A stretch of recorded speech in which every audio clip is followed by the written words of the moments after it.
최근 교회의 사회적 신뢰도는 21% 정도라고 합니다. 그 말은 5명 중에 1명이 교회를 신뢰한다 이렇게 말하는 거죠. 좀 기분 나쁜 건 뭐냐면 가장 신뢰하는 종교를 가톨릭이 1위이고 기독교가 2위이긴 한데 불교가 바짝 뒤쫓고 있다 하는 겁니다. 되게 기분 나쁩니다. 잘못하면 저희가 3위가 될 것 같아서 그런 거예요. 제가 교회에 몸담고 있는 목회자다 보니까 이런 뉴스들이 더 제 눈에 또 마음에 와닿는 것 같습니다. 그런데 여러분, 코로나 이전, 그러니까 4년 전에도 이랬고 4년 지나고 난 다음에 지금은 사실 더 악화됐다, 이런 보도가 계속 나오고 있습니다. 신뢰도가 계속 낮아지는 이유가 무엇일까 보니까 교회가 여러분 윤리적이지 못하고 도덕적이지 못하다, 이런 기사를 보게 되었습니다. 또한 재정을 많이 끌어모으는데 그걸 어디에 쓰는지 불투명하다, 그런 얘기도 하고요. 그리고 지도자의 타락, 목회자의 타락도 또 한몫하는 것 같습니다.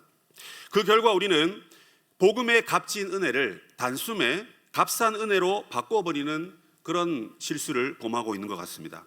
한국 교회가 수십 년 전만 해도 놀라운 부흥의 역사를 경험했는데 한 세대 만에 이렇게 몰락하고 타락한 걸 보니, 그것이 우리의 이야기이다 보니 사실 기분이 그렇게 썩 좋지는 않습니다. 교회에 여러 가지 문제가 있고, 그리고 자정 능력을 상실해버린 이 교회가 이제 앞으로 어디로 가야 될까? 어떻게 해야 할까? 그 해답도 찾지 못하고, 또 해답을 알더라도 그것에 관심이 없는 이 세상의 모습을 볼 때 참 마음이 아프다는 생각을 합니다. 왜 이렇게 되었을까? 여러 가지 이유가 있겠지만 저는 아주 단순하게 생각해 보았습니다. 그 이유는 바로 신앙이 없다라는 것입니다. 신앙이 무너져가고 있고 신앙의 색깔이 희미해졌다 하는 겁니다. 흰색도 아니고 검은색도 아니고 회색인 거죠. 중간에서 이러쿵저러쿵, 이렇게 할까 저렇게 할까, 그렇게 살아가는 것이 오늘 교회의 모습이다 하는 것입니다. 그래서 교회가 이제 이런 총체적인 위기 가운데 어떻게 우리의 신앙을 회복하고 우리의 믿음을 새롭게 하고 하나님이 기뻐하시는 교회의 모습을 다시금 이 땅에 세울 수 있을까, 그 고민을 저와 여러분이 해야 한다고 생각합니다. 그 와중에 오늘 우리가 읽었던 이 말씀은 교회의 본질과 교회의 사명에 관한 말씀을 다시 한번 해주고 있습니다. 만약 여러분들이 교회에 오신 지 얼마 되지 않으셨다면 이게 교회구나, 교회는 이렇게 해야 되는구나, 그렇게 말씀을 받으시면 됩니다. 아니면 저처럼 교회를 오래 다니셨거나 또 믿은 지 오래되었다면 이 사명과 본질을 다시 한번 확인하는 시간이 되었으면 좋겠습니다. 내가 그렇게 살았는지, 그렇게 살지 못했다면 다시금 그 사명을 깨닫고, 하나님, 제가 작심삼일이라 할지라도 다시 내가 기도하고 하나님 뜻대로 살겠습니다. 주여 나와 함께하여 주옵소서. 그런 마음으로 이 말씀에 경청하기를 부탁드립니다. 오늘 말씀은 이 마태복음을 기록한 마태가 에필로그로 기록한 메시지입니다. 에필로그가 뭐냐면 본래 이야기가 다 끝나고 난 다음에 내용을 덧붙이기 위해서 그 뒤에 추가한 내용을 가지고 에필로그라고 합니다. 이 에필로그에서 마태는 두 가지 사실을 우리에게 보여주고 있습니다. 그 하나는 무엇이냐면 예수님이 부활하셨는데 제자들에게 나타나셨다 하는 거고요. 또 하나는 뭐냐면 그 나타나신 예수님이 제자들에게 말씀을 주셨다 하는 겁니다. 먼저 예수님이 나타나신 것을 살펴보면 그곳이 산입니다. 예수님이 부활하시고 난 다음에 한 11번 정도 많은 사람들과 또 제자들에게 나타나셨습니다. 일시에 500여 형제에게도 나타나셨고 엠마오로 가는 두 제자에게도 나타나셨습니다. 그리고 승천하시기 전에 엄청나게 많은 사람들 앞에 예수님이 나타나신 것입니다. 그런데 마태는 신기하게도 예수님이 제자들을 한 산에서 자신을 나타냈다, 이렇게 말하고 있습니다. 예수님이 여러분 말씀하신 이 산은 어디 산일까요? 성경이 말하고 있지 않지만 제자들도 알고 예수님도 알고 있는 그 산인 것 같습니다. 그래서 예수님이 십자가에 죽으시기 이전에 이미 여러 번 내가 죽고 부활하면 너희들 그 산에서 만날 건데 너희들 그 산으로 와라. 그리고 부활하시고 난 다음에 막달라 마리아와 많은 여인들이 무덤에 찾아갔는데 가서 제자들에게 갈릴리의 한 산으로 가라고 말해라, 그렇게 말씀하셨습니다. 그래서 우리는 모르지만 예수님과 제자들은 아는 그 산에 예수님이 나타나셨습니다. 여러분, 근데 산에 왜 나타나셨을까요? 성경에 의하면 산은 계시의 장소입니다. 모세가 시내산에서 하나님의 말씀을 받고 그 말씀을 백성들에게 선포한 것도 역시 산입니다. 마태복음에도 산은 아주 중요합니다. 마태복음 5장에 팔복산에서 8가지 복을 예수님이 제자들에게 말씀하셨어요. 그리고 17장에 가보면 예수님이 변화산에서 예수님의 변화된 모습을 제자들에게 나타내셨습니다. 그 뒤에 가보면 여러분 24장에 가보면 감람산에서 또 예수님이 말씀을 베푸십니다. 마태는 예수님의 중요한 설교 5가지를 짜집기 해서 우리에게 전해주고 있는데 그 메시지를 전부 다 산에서 말씀하셨다는 것입니다. 그러면 여러분 예수님께서 이 산에 오셔서 특별히 갈릴리에 오셔서 이 어떤 느낌입니까? 지금 제자들이 여러분 예수님 다 버리고 도망갔습니다. 예수님이 십자가 질 때 그들은 숨어 있었습니다. 나는 그를 모른다. 나는 그의 제자가 아니다. 그렇게 시침이 떼고 잡아댔던 그런 제자들입니다. 제가 만약 스승이라면 그런 제자들을 다 불러가지고 족쳤을 것입니다. 그런데 여러분 예수님께서는 그들을 불쌍히 여기셨어요. 그들을 불쌍히 여기셨습니다. 부활하시고 난 다음에도 여러분 다시 제자들을 찾습니다. 여러분 만약에 집에 아빠가 아파요. 아이고 이 원수 아파가지고 병원에 있으니까 집에 안 보이니까 참 속 편하다. 어떤 어머니의 속마음입니다. 그런데 여러분 그 남편이 여러분 집에 돌아왔습니다. 그런데 여러분 그 남편이 참 내가 입원했는데 고생했는데 마누라가 내 마음도 못 알아주고 자식놈들은 문자 한 통도 없고 예이 점점점 하루인데 집에 오자마자 여보 나 살아 돌아왔어 잘 지냈어 하고는 환한 미소로 아내를 맞이하면 여러분 어떻습니까? 좀 미안하지 않을까요? 예수님이 부활하셔서 그 도망간 못난 제자들을 부르시고 그것도 처음 사역을 시작하신 갈릴리에서 그들을 다시 만나셨습니다. 다시 만나시는데 그 실패한 제자들에게 다시 계시의 말씀을 주셨다. 여러분 지난 한 주 동안 하나님의 복음의 능력으로 승리하셨습니까? 그래서 오늘 예배 시간에 이렇게 환하게 앉아 계신 건가요? 그래서 이렇게 기쁜 마음으로 여러분 오늘 하나님께 나오셨습니까? 아니지 않습니까? 목회자인 저도 늘 넘어지고 실수하고 실패하고 말씀을 받았지만 그렇게 살지 못하는 연약한 심령이 우리 가운데 있단 말입니다. 그런데 이 은혜의 자리에 나왔을 때 하나님께서 여전히 우리를 불러주시고 여전히 우리에게 말씀하시고 여전히 너는 내 제자다. 너가 실패했지만 나는 너를 사랑한다. 내가 다시 한번 너에게 기회를 주겠다. 너희들이 다시 한번 세상에 나가서 나의 복음을 전파하라. 내가 부활했다. 내가 승리했다. 내가 너희들에게 영원한 생명을 주겠다. 여러분 이 말 하시려고 저와 여러분을 산으로 부르셨다는 것입니다. 그 산이 오늘은 바로 이 예배당인 줄 믿습니다. 그러므로 여러분 실패하시더라도 그곳에 가면 하나님은 늘 우리를 만나주시고 늘 우리를 불러주시고 실패하고 상처받을수록 하나님은 더 우리를 꼭 안아주신다 하는 그 복음을 기억하시고 하나님의 예배 자리에 말씀을 받는 자리를 사모하는 우리 꿈꾸는 교회 모든 성도들 되시기를 주님의 이름으로 축복합니다. 이 말씀을 받기 위해 왔는데 제자들의 모습은 2가지로 나타납니다. 첫 번째는 예수님을 보고 경배했다 이렇게 되어 있습니다. 이 경배했다는 말은 무엇이냐면요, 신 앞에 무릎을 꿇고 머리를 땅에 쳐박고 엎드렸다 그 얘기입니다. 이 말은 제자들이 예수님을 메시아로 인식했다는 뜻입니다. 그전에는 그냥 랍비, 스승, 어쩌면 로마를 물리치고 이 나라를 가장 강력한 나라로 만들 그런 장군과 같은 그런 왕으로 생각했습니다. 그런데 예수님이 죽으시고 부활하시고 난 다음에 다시 살아나시고 많은 사람들에게 보이시고 제자들에게도 보이신 것을 이제 이들이 믿은 것입니다. 그래서 그를 메시아로 알고 그를 구원자로 알고 경배했다 하는 것이 바로 제자들의 경배입니다. 그런데 이 마태는 그 다음 단어를 집어넣었는데 의심하는 자도 있더라 이렇게 얘기합니다. 이 단어를 그냥 한글 성경으로 읽어보면 의심했다 하니까 이게 불신했구나, 안 믿었구나 이렇게 되어 있습니다. 그런데 여러분 이 서술어와 목적어가 좀 불분명합니다. 애매모호하게 이렇게 기록하고 있어요. 의심했구나, 안 믿었다는 거죠. 그럼 이 말이 한 사람이 경배도 하면서 그러나 안 믿은 건지 아니면 제자 중에 일부는 경배했지만 또 일부는 믿지 않는 건지 이게 모호하게 되어 있습니다. 그런데 이 의심했다는 이 단어를 살펴보니까요, 주저하다, 망설이다, 그래서 어디로 갈지 결정을 못 내리고 있다 이런 얘기이더라고요. 그러고 보니까 여러분 그렇습니다. 이 기적이 일어난 거 아닙니까? 죽은 사람이 살아났습니다. 그리고 자기들 앞에 다시 보이니까 이거 지금 어떻게 될지 모르는 거예요. 얼굴을 보니까 그 십자가 달리시기 전에 예수님이 왔고 근데 살아나셨는데 광채가 나기는 하는데 이게 뭐지? 하면서 어리둥절한 상태입니다. 아니라 그러니까 예수님이 엠마오로 가는 2 제자에게 나타나실 때도 제자들이 첫 번째 정확하게 알아보지 못했습니다. 또 예수님이 제자들에게 나타나실 때도 제자들이 배에서 거물을 내려 물고기 잡고 있는데 해변에서 예수님 불렀습니다. 누군가 보니까 예수님 같기는 한데 진짠가 가짠가 하고 어리둥절했던 것입니다. 지금 그런 상황에 있는 겁니다. 우리도 이럴 수 있습니다.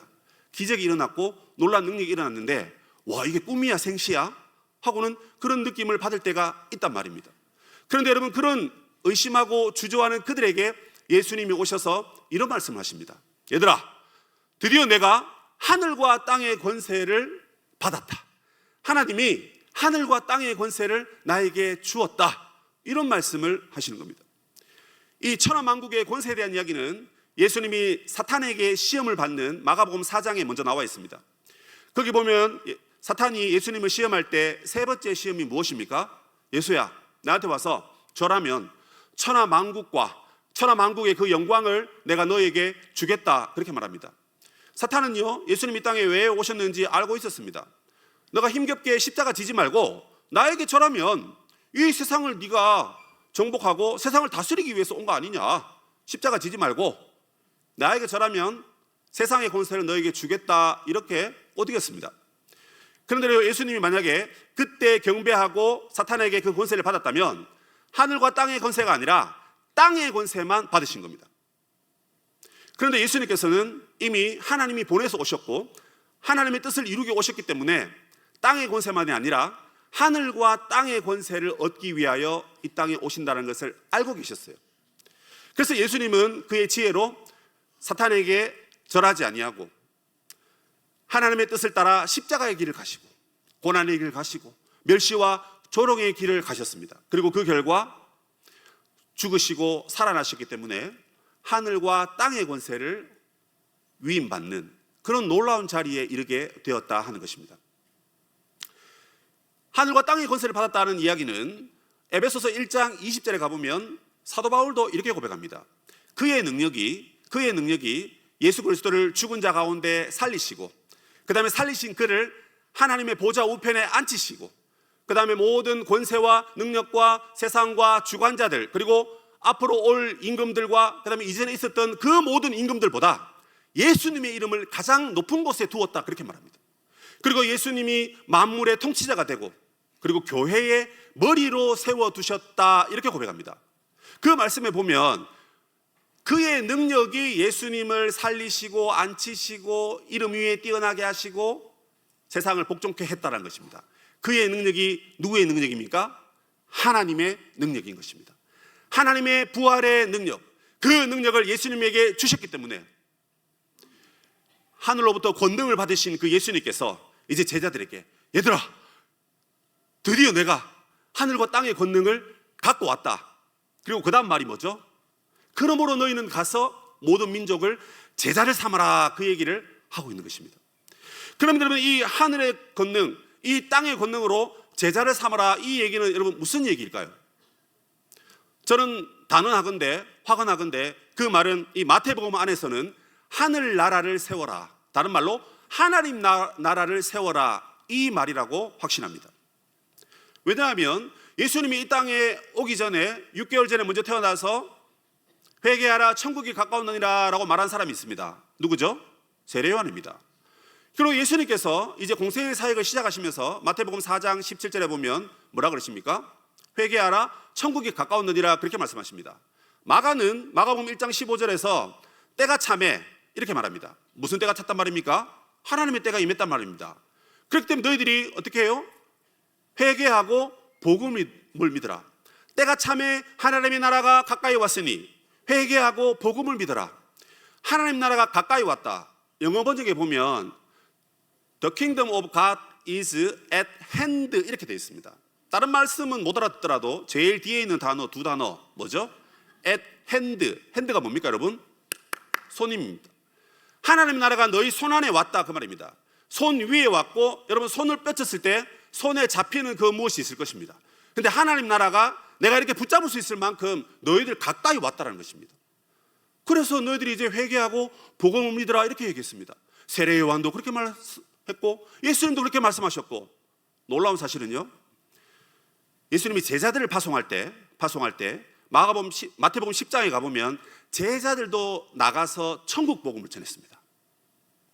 그리고 오늘도 가서 제자 삼으라, 이 말은 교회가 세상 가운데 하나님의 나라를 건설해야 된다, 이 말을 이렇게 표현한 겁니다. 여러분, 정말 놀라운 사실은 뭔지 아세요? 사도행전 1장 3절에 가보면 예수님께서 부활하시고 난 다음에도 하나님 나라에 관한 일을 사람들에게 말씀하셨다, 이렇게 말합니다. 그럼 여러분, 성경이 지금 우리에게 주고 있는 말씀이 무슨 말씀입니까?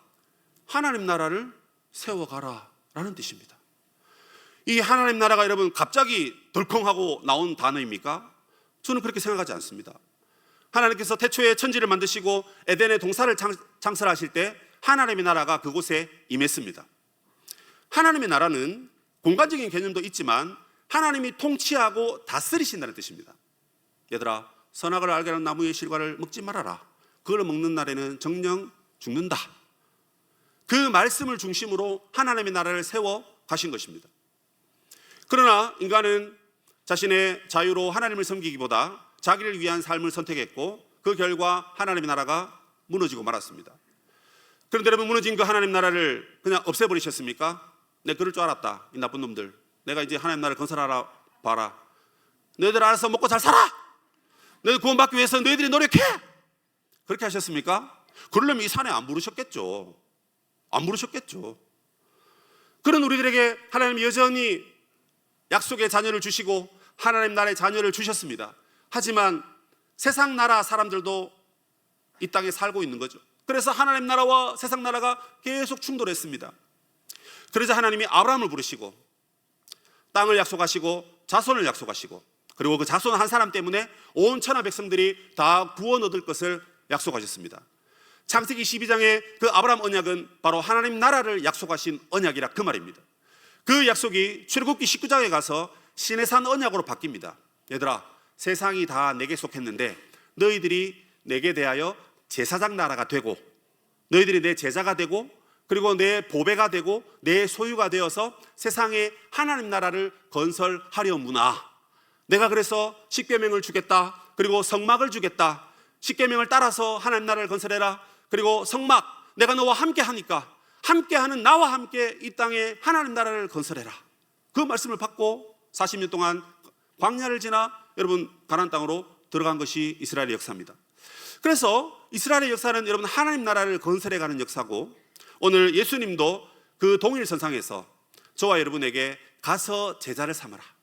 내가 하늘과 땅의 모든 권세를 획득했기 때문에 그 권세를 내가 너희들에게 줄 테니까, 위임할 테니까 그걸 가지고 가서 주님의 나라를 건설해라. 이것이 바로 교회에 주신 예수님의 명령이고 위임인 것입니다.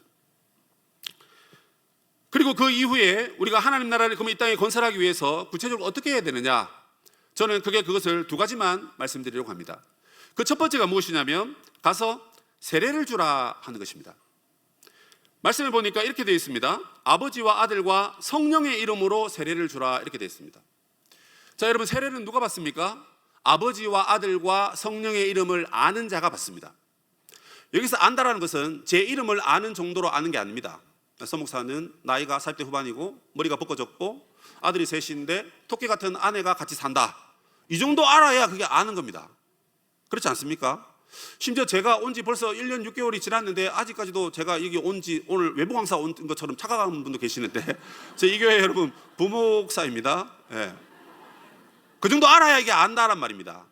아버지와 아들과 성령을 안다라는 것이 뭐 압니다, 덮어놓고 압니다, 그게 아는 게 아니죠.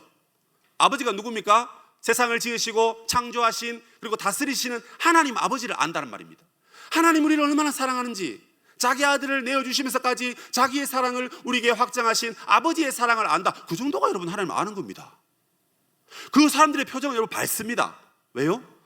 아버지가 거룩하신데 자녀인 우리도 밝아야죠. 거룩해야죠. 예수님을 아는 자는 어떤 자입니까? 나는 죽어 마땅한 자이지만, 나는 죄인이지만 예수님께서 나를 살리시려고 자기의 목숨으로 자기의 핏값으로 나 같은 죄인을 살리셨다라는, 여러분 그 은혜의 주님, 모르시는 표정인데 지금 이 정도 되면 눈물이 막 흐르고 이래야 되는데요. 땀은 날지언정 눈물은 안 보이네요. 이게 여러분 예수님을 아는 겁니다. 성령님은요, 아유, 성령님은 몰라. 하나님은 대빵이니까 알고, 예수님은 이 땅에 오셔서 좀 고생하셨으니까 알겠는데 성령은 뭐야 도대체? 여러분, 아무리 하나님 사랑이 우리 가운데 임하고 예수님의 그리스도의 은혜, 대속의 은혜가 우리에게 온다 할지라도 성령이 없으면 아무것도 안 됩니다. 왜냐면요, 성령님이 우리를 하나님 사랑을 깨닫게 하고 예수님의 구속의 은혜를 믿게 하거든요. 그래서 성령님 우리에게 도장을 꾹 찍어주신다 하셨습니다. 성령의 인치심, 너는 이제 하나님의 자녀야, 하나님 백성답게 살아야 돼, 그런 마음을 성령님 우리에게 주신다라고 하셨습니다. 그래서 여러분, 아버지와 아들과 성령의 이름으로 세례를 받고 했을 때 이 삼위 하나님을 알고 고백하는 자에게 세례를 주는 겁니다. 근데 여러분, 우리가 세례 공부할 때 이거 자세하게 설명하고 하다 보니까 시간도 많이 걸리고, 아니 하나님이 세 분이신데 왜 갑자기 한 분이라고 그러셔? 한 분인데 왜 갑자기 또 세 분이시지? 아니 모르겠고 그냥 세례나 주세요 이러고 여러분 우리가 세례 받았는지도 모르지만, 성경은 분명히 우리가 하나님께 예배하고 예수님께도 예배할 뿐만 아니라 성령의 은혜 안에서 하나님을 예배한다고 말하고 있습니다. 그러므로 여러분, 우리 주위에 아직까지 하나님을 알지 못하는 자, 아직까지 예수님을 만나지 못한 자, 아직까지 성령의 은혜를 경험하지 못한 그들에게 저와 여러분이 가서 그분들을 꼬시든지 협박을 하든지 다리 뭉댕이를 분지를 가지고 끌고 오시든지, 그래서 그분들을 하나님의 품으로 데려오는 역할을 교회가 해야 된다는 것입니다. 여러분, 우리가 왜 땀 흘리면서 나가서 봉사하고 선교합니까? 왜 여러분 나가서 전도지 돌립니까? 여러분, 우리 교회가 자라고 우리 재정이 늘어나고 우리의 공간이 늘어나고 그걸 위한 것이 아니지 않습니까? 하나님 나라를 위해서 여러분 그렇게 살아가는 것입니다. 왜 제가 여러분 땀을 흘리면서 여기서 여러분 열배를 토하고 있습니까? 하나님 나라를 여러분에게 심어주기 위해서 그러고 있는 건 아니겠습니까? 여러분, 제가 설교하지만 여러분은 그 받은 말씀을 가지고 세상에 나가서 아직까지 이성의 예수 그리스도를 알지 못하고 이성의 하나님의 사랑을 깨닫지 못하고 이성의 성령의 역사를 경험하지 못한 그들에게 세례를 주는 그 역할을 저와 여러분이 감당해야 하는 것입니다. 여러분, 세례는 교회에서 주고 담임 목사님이 집례하시고 우리 장로님들이 도우십니다. 저와 여러분이 해야 될 것은 그분들을 교회로 인도하는 것입니다. 삼위 하나님을 알도록. 그리고 여러분, 세례를 받는다는 것은요, 나의 주권과 나의 주인이 바뀐다는 그런 의미가 있습니다. 이제까지는 나 잘난 맛으로 살았습니다. 내 아들이 내 딸이 좀 잘났으면 그 아이들 뒷바라지하는 그 낙으로 살았단 말입니다. 내가 힘들게 일하고 돈 벌어도 아이들에게 먹여주면 아이들이 기뻐하고 아이들이 공부 잘하니까 비싼 학원비 대가면서 그렇게 가르치고 그렇게 사는 것이 그냥 우리의 삶인 줄 알았습니다. 근데 여러분, 내가 세례를 받고 예수님 만나고 하나님 나라를 경험하고 나니까 그게 다가 아니다라는 것입니다. 세상의 물질과 세상의 건강과 세상의 웰빙을 위해서 그렇게 살아왔던 내가 하나님을 만나고 예수님을 만나고 성령을 만나고 나니까 인생이 바뀌어버리는 겁니다. 안 시켰는데도 나가다 복음을 전합니다. 그냥 대충 하면 된다 하는데도 예배를 사모했어요. 20분 전에 30분 전에 오셔가지고 앉아가지고 막 기도하십니다. 주위에서 막 떠들면 좀 조용히 하고 예배 시간에 기도합시다. 그러고 여러분 말하는 분들이 계십니다. 불편한지 모르지만 저는 그분들의 그 표현이 맞다고 생각합니다. 왜요? 세례받고 하나님을 알고 하나님을 만나니까 내 인생의 주인이 바뀌었기 때문에 그렇습니다. 그래서 예배 가운데 늘 말씀을 사모하고 기도 가운데 늘 하나님 앞에 간절히 나아가고 찬양 부를 때 그냥 다윗처럼 바지가 뭐 밑으로 내려가든지 말든지 그냥 기뻐가지고 이렇게 찬양하고 있습니다. 저는 여러분들의 찬양하는 모습을 보면 참 가슴 벅찹니다. 야, 이 어르신이 이 노래를 아실까 하는데 그냥 이렇게 부르고 계시더라고요. 아마 우리 고신교단에서 가장 새로운 노래, 가장 열정적인 노래, 가장 하나님이 기뻐하실 만한 노래를 부르는 교회가 저는 저희 교회라고 확신합니다. 아닙니까? 네. 제가 1년 6개월 있어 보니까 그렇더라고요. 세례받은 자가 이렇게 인생의 방향이 바뀌었기 때문에 좀 아파도 괜찮습니다. 돈이 좀 없어도 괜찮아요. 아이 뭐 내가 원하는 거 안 돼도 됩니다. 사업이 잘 되면 좋지만 다 잘 되면 여러분 뭐 누가 잘 안 되겠습니까? 근데 내가 잘 안 돼도 여러분 괜찮습니다. 왜요? 내가 세례받고 주님 만나고 하나님의 자녀가 되고 하나님의 나라를 건설한 사람이 됐기 때문에 그까짓 것이 나에게 별로 중요하지 않다는 것입니다. 그러므로 여러분, 세례를 받지 못한 자들에게는 세례를 줄 수 있는 복음을 전하고 복음으로 나올 수 있도록 우리가 손을 뻗쳐야 됩니다. 그런데 아마 여기에 많은 분들이 세례를 이미 받으셨을 것입니다. 그럼 이 말씀을 어떻게 적용할까요? 내가 세례 받은 자로 그렇게 살고 있는지를 돌아보셔야 됩니다. 내가 여러분 세례를 50년 전에 받았는데 기억도 안 날 겁니다. 그럼 여러분 매 봄과 가을에 세례 받는 그들을 보면서 내가 이미 세례 받았지만 그 세례의 의미를 다시금 묵상하고, 주님 저에게도 세례를 주셨는데 이 세례의 은혜를 제가 기억하면서 남은 인생을 주님의 나라와 복음을 위해서 살겠습니다. 여러분 그런 마음으로 결단하는 것이 세례 받은 자들이 이 말씀을 통해서 반응할 수 있는 반응이라는 것입니다. 여러분 우리가 세례 받고 인생의 목적이 바뀌고 그래서 주와 연합할 뿐만 아니라 이제 우리에게 남은 것은 무엇이냐면 교회와 연합되는 것입니다. 여러분 세례 받는 것은 내가 세상에 살다가 이제 하나님의 교회에 접붙임 당하고 하나님의 교회에 소속된다, 뭐 그런 얘기입니다. 꿈터에 아무리 모임을 잘 하시고 각 기관과 전도회에 아무리 신앙생활 잘 하시더라도 세례 받고 교회로 소속되지 않으면 안 되는 거예요. 사실 순서가 세례부터 받고 교회에 소속되면서 성도들과 교제하고 이렇게 가야 됩니다. 그래서 세례는 위로는 하나님과 연합하고 주님과 연합하는 거고요, 그리고 아래로는 성도들과 서로 연합하고 사랑하는 것입니다. 그러므로 여러분 세상에 방황하는 사람들이 참 많습니다. 그것이 우리의 남편일 수도 있고 자녀일 수도 있고 이웃일 수도 있습니다. 우리의 부모님일 수도 있겠죠.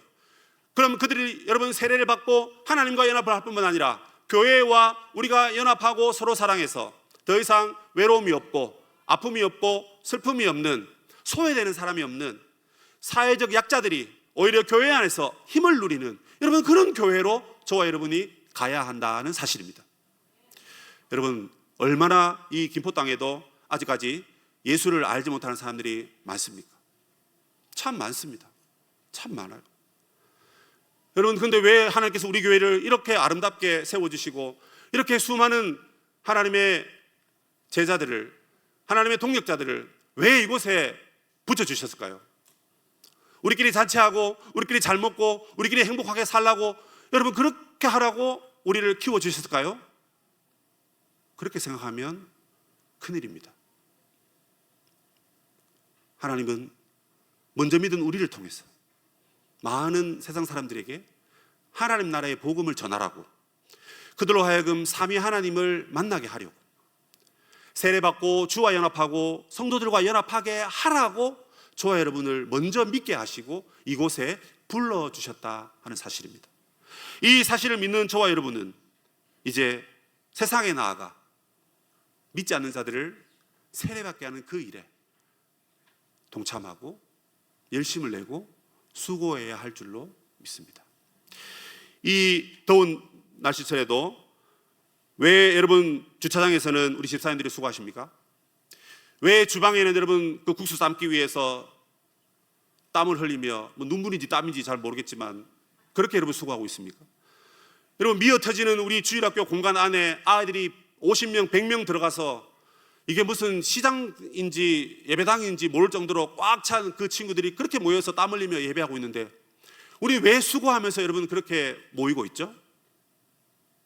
우리가 세례 받았기 때문에 그렇습니다. 삼위 하나님의 은혜를 알기 때문에 그렇단 말입니다. 그런데 그 자리에 여러분 죽어가는 저 영혼들을 교회로 이끄는 여러분 그 역할을 저와 여러분이 또다시 감당해야 되는 것입니다.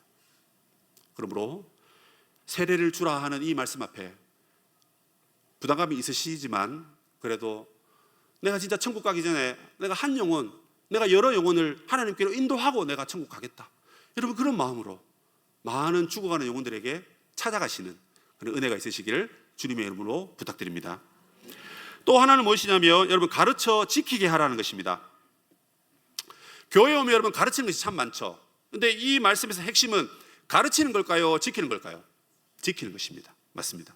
가르치는 이유는 뭐냐면 가르치고 가르침 받아서 지키며 살게 하라고 그렇게 가르치라는 것입니다. 그럼 마태가 여러분 우리에게 가르치는 것이 무엇이 있습니까? 마태가 여러분 5개의 설교를 했다고 하죠. 그 첫 번째 설교가 뭐냐면 5장에서 7장에 나오는 이 산상수훈의 말씀입니다. 심령이 가난한 자는 하는 그 말씀입니다. 천국 백성은 이렇게 살아야 된다, 그걸 가르쳐 지키게 하라는 것입니다. 그리고 10장에 가보면 제자들을 파송하시면서 말씀을 주십니다. 그런데 제자들에게 이런 말씀을 줍니다. 야, 이제 우리가 예수님의 제자가 됐으니까 어깨에 힘 좀 들어가겠는데 이러고 있는데 예수님 뭐라고 말씀하시냐면, 얘들아, 너희들이 나의 복음을 전하니까 사람들이 너희를 무시하고 외면할 거다. 분명히 그럴 거다. 인정 못 받는다. 그럼에도 너희들이 자기 십자가를 지고 끝까지 복음을 전해야 된다. 이 말씀을 가르쳤고 이걸 교회가 가르쳐야 한다는 사실입니다. 뿐만 아니라 13장에 가보면 하나님 나라 천국 비유가 나옵니다. 거기 보면 천국 비유가 7가지, 8가지가 쭉 나오는데요. 뭐 가라지 비유, 알곡 비유, 뭐 겨자씨 비유 다 기억나시죠? 천국은 눈에 보이지 않지만 그러나 점점점 자라고 있고 점점점 세워져 가고 있고, 이 땅에 주님이 재림하실 때 천국이 완성된다. 그러므로 너희들이 천국 복음을 전하고 하나님 나라를 확장한 일에 애써라. 이걸 교회가 가르쳐야 된다는 것입니다. 18장에 가보면 공동체의 원리로서 제자도를 말씀합니다. 거기 가장 중요한 말씀이 제자도입니다. 뭡니까? 스승의 가르침을 받고 그 다음에 스승의 가르침을 본받아서 그렇게 살아라 하는 것입니다. 첫 번째는 가르침을 받아야 되고요, 두 번째는 그 스승의 모습을 보고 그렇게 살아가야 된다, 그 이야기를 가르치셨습니다. 그러다 보니까 제자들 가운데 다툼이 있을 수 있어요. 그런데 18장에 가보면 서로 용서하라, 그 말씀을 주시고요, 그리고 공동체 안에 잃은 양이 있거든, 잃은 드라크마가 있거든, 잃은 탕자가 있거든, 어떻게 하라? 찾아라. 그걸 가르치라고 말씀합니다. 그리고 끝으로 24장에 가서 종말에 대한 이야기도 우리에게 주고 계십니다. 세상 끝날에는 이런 일들이 있을 것이다. 그러니까 예수 잘 믿어라, 하나님 나라를 꼭 붙들고 살아라, 이런 얘기를 하고 있더라는 것입니다. 교회 오니까 여러분 병 안 걸리는 법, 교회 오니까 여러분 부자 되는 법, 교회 오니까 여러분 마음 평안해지는 법, 뭐 그런 것들도 우리가 배울 수 있습니다. 그러나 마태의 말과 같이 하나님 나라 복음과 관련된 이야기, 하나님 나라를 어떻게 세워가야 될지, 이 교회와 공동체가 어떻게 하나님의 뜻을 세상에 나타내야 될지, 그리고 세상 끝에 어떤 일들이 일어나고 우리는 그 끝내 어떻게 구원을 받고 하나님 나라에 가게 될지, 이런 것들을 여러분 교회가 가르쳐야 된다는 것입니다. 이번 하반기 9월 달에도 우리는 성경 아카데미를 오픈합니다. 여러분 시간이 안 되시는 분들은 뭐 목요일 저녁반도 있습니다. 토요일도 많이 있습니다. 여러 가지 공사담당 가운데 여러분 해야 할 일들이 있으시겠지만, 하나님의 자녀들이 세례를 받으셨다면 그것은 시작입니다. 그러면 그 시작 단계에서 이제 우리의 믿음이 어떻게 성장할 수 있습니까? 하나님의 말씀을 배우셔야 됩니다. 가서 가르침을 받으셔야 한다는 것입니다. 왜냐하면 우리가 잘 살기 위해서, 하나님의 뜻대로 살기 위해서 가르침을 받아야 한다는 사실입니다. 특별히 우리가 성경 말씀을 가르침 받을 뿐만 아니라 우리는 교리문답을 교회에서 가르침 받아야 됩니다. 왜냐하면 교리는요, 하나님의 진리를 우리에게 전달해 주는 하나의 통로입니다. 교리와 진리를 두고 본다면 사실 교리보다 진리란 말이 더 옳습니다. 근데 여러분 왜 교리라 그럽니까? 성경에 나와 있는 수많은 이야기들을 일목요연하게 잘 요약해서 우리에게 가르쳐주는 내용이기 때문에 그렇습니다. 근데 그 교리가 그냥 신학적인 이야기를 전해주는 이야기가 아니에요. 교리문답을 자세히 들여다보면 거기는 우리가 어떻게 살아야 되느냐 하는 이야기를 매우 간결하게 전해주고 있습니다. 우리 대한예수교 장로회 고신교회가 고백하는 교리는 웨스트민스터 신앙고백서와 대교리문답, 소교리문답이 있습니다. 그 중에 소교리문답을 우리 성도님들이 많이 접하셨을 건데요, 이 소교리문답 안에 첫 번째 질문이 있습니다. 인간이 살아가는 데 있어서 최고의 목적은 무엇이냐, 이렇게 말합니다. 자, 여러분 이 이야기가 이론적인 겁니까? 실천적인 겁니까? 이 질문이 여러분 실천적인 겁니다. 쉽게 말해서 여러분 밥 먹고 살면서 도대체 사는 목적이 뭡니까? 이렇게 물어보는 겁니다. 어린아이에게도 물어보는 거고 장년층에도 물어보고 노년층에도 물어보는 똑같은 질문입니다. 집사님 지금 연세가 80이 넘으셨는데 뭐 남은 인생이 어떻게 될지 모르지만 그래도 남은 여생 생각하시면서 인생 후반전에 살아가시는 인생의 목적이 혹시 있으실까요? 이 질문이란 말입니다. 여러분 이 질문 앞에 우리가 어떻게 엄숙히 대답할 수 있을까요? 여러분 아시는 대로 사람의 인생의 제일 된 목적은 하나님을 영화롭게 하고 하나님을 기뻐하고 즐거워하는 것이다. 여러분 이게 삶이지 여러분 이게 알미입니까? 물론 알미 포함된 삶이긴 하지만 이것은 그냥 당신 성경 많이 안 해요, 당신 신학적 지식이 충분하네요, 그걸 여러분 드러내기 위한 고백이 아닌 것입니다. 우리가 물론 그렇게 살지 못한다 할지라도 우리의 목표가 예수님 닮아서 죽기까지 하나님을 기쁘시게 하는 삶을 살겠다, 그 고백을 하고 그 신앙 고백을 함께하는 공동체가 여러분 우리 교회인 것입니다. 교회는 그것을 가르쳐야 되고 그것은 우리가 배워서 지켜내는 것이 교회가 이 땅에 감당해야 될 사명입니다. 여러분 아까 제가 뭐라 그랬습니까? 여러분 왜 이 땅에 윤리와 도덕이 상실됐다 했죠? 신앙이 상실되니까 윤리가 상실되는 것입니다. 믿음이 없으니까 삶이 무너지는 것이에요. 교리의 말씀을 통해서 진리에 근접하지 못하니까 우리의 삶은 자기 마음대로입니다. 교회 안에서는 말씀을 붙잡고 있는데 세상에 가서 말씀이 없으니까 말씀의 씨앗이 좋은 땅에 들어가야 되는데 가시밭이나 길가에 떨어지니까 사탄이 그냥 그 말씀을 가져가 버리니까 삶에 열매가 없습니다. 그러니까 윤리와 도덕이 안 보이는 겁니다. 그러므로 인생의 목적에 대한 이 질문 여러분 대답할 수 있어야 되고 그 길을 가기 위해서 말씀을 배워야 되고 이 말씀을 통해서 주기도문과 십계명과 사도신경을 배워서 가르쳐 지키게 하라 하는 이 엄숙한 명령 앞에 우리가 순종하며 인생을 살아가야 한다는 사실입니다. 끝으로 이 말씀은 이렇게 하나님 나라를 건설하는 너희들과 내가 함께 하겠다 이렇게 말합니다. 이건 여러분 우리가 하는 게 아니라 그 말입니다. 내가 가서 사람을 끌고 오면 되고 내가 배워서 내가 그렇게 잘 살면 되겠지. 그러나 여러분 그건 우리의 오해입니다. 우리는 죄악된 마음이 가득하고 우리는 우리의 마음대로 살려고 하는 그런 마음이 가득하기 때문에 그렇습니다. 그런 우리의 마음을 잡아주고 그런 우리 마음 가운데 주님의 나라를 건설할 수 있는 마음을 누가 주신다고요? 주님이 주신다는 것입니다. 주님이 우리와 함께 하신다. 주님이 우리와 임마누엘 하신다. 그렇게 되어 있습니다. 1장 23절에 예수님이 이 땅에 오시는데 그는 임마누엘이라 그렇게 말했는데 이 마태복음 마지막 장에도 임마누엘 하시는 예수님을 우리에게 소개하고 있습니다. 그 예수님이 육체로는 지금 하늘에 계시지만 말씀과 성령으로 교회에 오늘도 함께 하신다는 것입니다. 여러분 이것을 기억하십시오. 하나님의 말씀이 선포되는 곳에 예수께서 여러분과 함께 하신다는 사실을 잊지 마십시오. 말씀이 있는 곳에 성령이 찾아오십니다.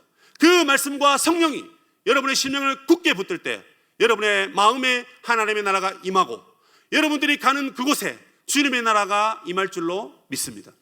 그래서 마태는 이 마태복음 마지막에 예수님의 승천 소식을 기록하지 않습니다. 열린 결말이라 할까요? 왜요? 올라갔다 싶으니까 어이구 이제 떠났구나 어디 계시나 하는데 예수님이 올라갔다는 말을 일부러 하지 않고 너와 함께 한다라는 그 말을 하고 그냥 끝내버립니다. 그때부터 지금까지 예수님이 계속 함께 하시는 그런 느낌을 우리가 받습니다.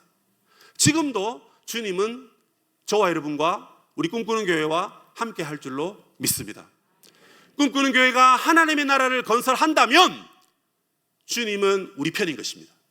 주님은 여러분들 편인 것입니다. 여러분들의 모든 기도에 응답하시고 여러분의 모든 소원과 모든 바람과 모든 뜻이 하늘에서도 이루어지듯이 땅에서도 이루어질지어다.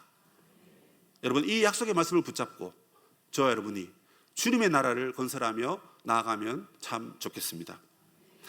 말씀을 정리하면서 오늘 우리 교회는 하나님의 나라를 회복해야 됩니다.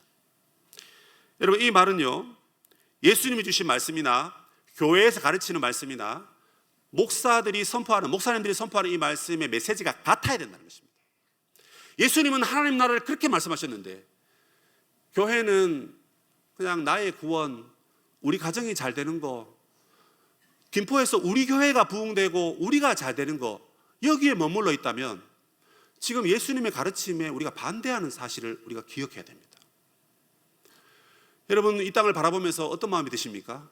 세상 무너져도 나만 구원받으면 되고 세상 무너져도 우리 교회만 늘어나면 되고 우리 교회만 부흥되면 될까요? 그건 여러분 하나님 나라에 대한 개념과 생각이 없는 표현입니다. 세계가 다 내게 속했는데 그 세상을 구원하기 위해서 내가 너희들을 제사장 나라로 불렀고 이제 신약에 와서 예수님을 보내셔서 하나님 나라를 보여주시고 그 나라에 들어와서 나와 함께 하나님 나라를 건설해 가자. 이게 하나님의 큰 계획입니다. 근데 나는 여러분 내 삶밖에 관심이 없는 거예요. 나는 내가 잘 되는 것밖에 관심이 없는 겁니다. 나는 내가 건강한 것밖에 관심이 없는 거예요. 남들이 아파 죽어가도 관심 없습니다. 돈이 없어서 먹을 것이 없어서 그렇게 고통 가운데 있어도 기도 한번 해주지 못하는 게 이런 우리의 연약한 우리의 심령이란 말입니다. 그런 여러분들을 제가 비관하거나 나부르는 것이 아니라 솔직히 우리가 그렇던 존재라는 것을 받아들이자는 것입니다. 그 마음을 받아들이는 그 심령에게 하나님의 나라가 임할 줄로 믿습니다. 우리의 연약함을 포기하고 내려놓고, 여러분, 우리가 좀 잘 안 되고 다른 사람이 더 잘 됐으면 좋겠다, 참 그 말은 어려운 말이긴 하지만 다 같은 하나님 나라입니다. 그런데 여러분, 교회만 하나님 나라가 아니라 세상도 하나님 나라로 바뀌어져야 됩니다. 아무리 여러분 우리 정치 위정자들이나 이 국가의 높은 관직에 있는 사람이, 이런 사람들이 마음에 안 들어도 하나님, 저 인간들을 불쌍히 여겨주시고 하나님의 나라가 저들 가운데 임하게 하옵소서, 그렇게 기도하면 됩니다. 여러분, 왜 그걸 욕하고 나무르고 있습니까? 그들이 다스리는 나라보다 하나님 나라가 더 크고 위대한 나라거든요. 세상이 감당치 못할 사람들이 세워갈 나라, 그 나라가 하나님 나라입니다. 그리고 요한계시록에 가보면요, 여러분, 진동치 않는 나라 이렇게 말합니다. 흔들리지 않는 나라라 이 말입니다. 어떤 나라가요? 하나님 나라. 그러므로 오늘부터 여러분, 우리의 기도 제목이 하나님 나라를 하나님 세워 주옵소서. 하나님, 우리의 이 자녀들을 통하여서 이 땅에 하나님 나라가 세워지게 하여 주옵소서. 우리 꿈꾸는 교회를 통해서 이 김포와 이 대한민국 가운데, 온 세계 가운데 하나님의 나라가 임하게 하여 주시옵소서. 하나님, 저는 돈도 없고 힘도 없고 능력도 없고 아무것도 없지만 그래도 하나님, 저 기도합니다. 저의 기도를 사용하셔서 이 땅에 알지 못하는 그 누구에게라도 복음이 전파돼 가지고 하나님 나라가 이 땅에 임하는 그런 놀라운 역사를 살아생전에 나의 두 눈으로 보게 하여 주시옵소서.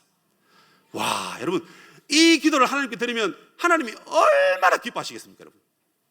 여러분 필요한 거 다 주실 거예요. 아마 안 주시면 저한테 찾아오십시오. 같이 기도해 드리겠습니다.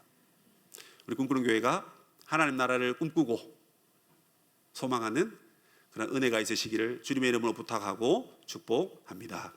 아멘.